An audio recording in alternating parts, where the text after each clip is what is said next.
आज जळगावमध्ये तरसोद जो आपला ठिकाण आहे त्या ठिकाणी रेल्वेवरचं जो रेल्वे ओव्हरब्रिज आहे याचं काम आज या ठिकाणी चालू आहे। आज जो विभिन्न प्रकारचे जो ग्रेडर्स होते त्याच्यामध्ये सर्वात मोठा जो 56 फुटाचा जो ग्रेडर आहे त्याची लॉन्चिंग आज या ठिकाणी 165 टनाचे जो क्रेन आहे त्याच्या माध्यमातून होत आहे। एवढी मोठी क्रेन या जळगाव जिल्ह्यामध्ये या भुसावळचे पूर्ण डिव्हिजनमध्ये ज्याच्यामध्ये 10 जिल्हे येतो त्या ठिकाणी सर्वप्रथम एवढा मोठा क्रेनचा वापर या ठिकाणी होत आहे। आपण या ठिकाणी बघू शकतो की किती प्रेसिशनचं काम या ठिकाणी आहे, म्हणजे एक बी इंच लेफ्ट अँड राईट होता कामा नये। याच्यामध्ये भरपूर गोष्टीचं लक्ष द्यावं लागतं। एक आहे की जो हे आहे म्हणजे विंड स्पीड आहे ते 10 नॉटपेक्षा जास्त नसावा।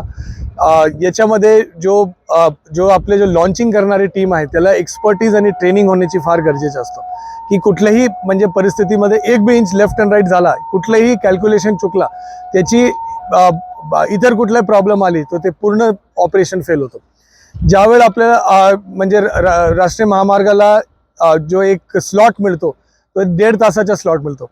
आजचा जो या 1.5 तासाचा स्लॉट आहे त्याच्यामध्ये 7 ट्रेन्स जो पॅसेंजर ट्रेन आहे, एक्सप्रेस ट्रेन्स आहे, हे सगळ्याला डिले करण्याची वेळ आली आहे। मेमू ट्रेन असेल आणि बाकी ट्रेनला त्याला म्हणजे उशीर करण्याची वेळ आली आहे। बाकी सगळे जो त्यांचे गुड्स कॅरियर असेल, कोळसाचे ट्रेन्स असेल ते इतर बाबी, तो याला वेळ जो आहे याच्यासाठी वेळचा फार मोठा मर्यादा आहे। त्या वेळमध्ये ते काम पूर्ण करणं अपेक्षित आहे आणि या सगळ्या गोष्टी करताना सेफ्टी सिक्युरिटी प्रिकॉशन्स राष्ट्रीय महामार्ग पण घेतात, त्याच्यामध्ये रेल्वे पण घेतात। या कामासाठी तुम्हाला आज या ठिकाणी लक्षात येईल की हे काममुळे जो आपल्याकडे जो राष्ट्रीय महामार्गमध्ये जो 18 किलोमीटरचा बायपास आहे, या बायपासमुळे जळगाव शहराच्या विशेषतः विकासासाठी एक नवीन केंद्रबिंदू ठरणार आहे।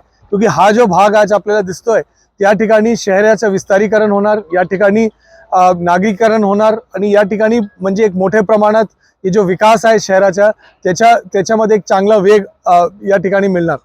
आणि हे जो पूर्ण बायपास झाल्यानंतर जो आपल्याकडे वाहतूक कोंडी, हेवी व्हेकल्समुळे ॲक्सिडेंट्स या सगळ्यांचं प्रमाण पण आपल्याकडे कमी होणार। राष्ट्रीय महामार्गाच्या जो विभिन्न प्रकारे काम चालू होते, चाळीसगाव असेल, पाचोरा असेल, छत्रपती संभाजीनगर जाणारे जो आपल्या जामनेरमधलं काम असेल, ते सगळे आता शेवटच्या टप्प्यात आहे। आणि जो मुक्ताईनगरमध्ये जो काम आहे ते 9 गावांमध्ये, त्या ठिकाणी 6 गावांमध्ये काम व्यवस्थित चालू आहे, 3 गावांमध्ये आता पुढच्या टप्प्यामध्ये सुरू होईल। तर या पद्धतमध्ये या ठिकाणी सगळे काम पूर्ण होत आहे आणि जो वर्किंग पिरियड आहे म्हणजे पाऊस सुरू होण्यापूर्वीचा वर्किंग पिरियड आहे त्याच्यामध्ये जास्त काम पूर्ण व्हावा। त्याच्यामध्ये विद्युतीकरणचं काम असेल, तो त्याच्यामध्ये आपले महाजनकोचं काम असेल, महापारेषणचं काम असेल, राष्ट्रीय महामार्गाचं असेल, रेल्वेचं असेल, या सगळे काम म्हणजे लवकरात लवकर पूर्ण व्हावा याच्यासाठी जिल्हा प्रशासन प्रयत्न करत आहे। 710 अडचणी आज आपल्या समोर आहे, सगळ्यांना सोडवण्याचा प्रयत्न आपण करत आहोत आणि या माध्यमातून जिल्ह्याचा विकास व्हावा आणि त्याच्या माध्यमातून भारत देश, महाराष्ट्र राज्य आणि जळगाव जिल्ह्याच्या नागरिकांच्या सेवामध्ये यासारखे रस्ते आपल्याकडे यावा याच्यासाठी आपण प्रयत्न करत आहे। या ठिकाणी बघणारे जो युवक आहेत त्याला माझी विशेषतः विनंती आहे की आपण सर्वांनी यासारखा हाय व्हॅल्यू स्किल्ड जॉबसाठी आपण स्वतःची प्रशिक्षण करून घ्यावा। या गोष्टीचे आपण प्रशिक्षण केलं तर क्रेन ऑपरेटर्स असेल, त्याच्यामध्ये आपण कुठल्या पोर्टमध्ये आपण काम करू शकतात, यासारख्या मोठ्या प्रकल्पामध्ये काम करू शकतात। कामगार असेल, या कामगारांचं पण विशेष प्रशिक्षण असतो। तो माझी आपल्या सर्वांना विनंती आहे की यासारखा प्रशिक्षण आपण सर्वांनी करून घ्यावा आणि याचा लाभ आपल्याला रोजगारमध्ये चांगल्या पद्धतीत मिळेल। अनस्किल्ड वर्करपेक्षा स्किल्ड वर्कर होण्याचा सगळ्यांनी प्रयत्न करावा, एवढा मला सांगायचं। धन्यवाद।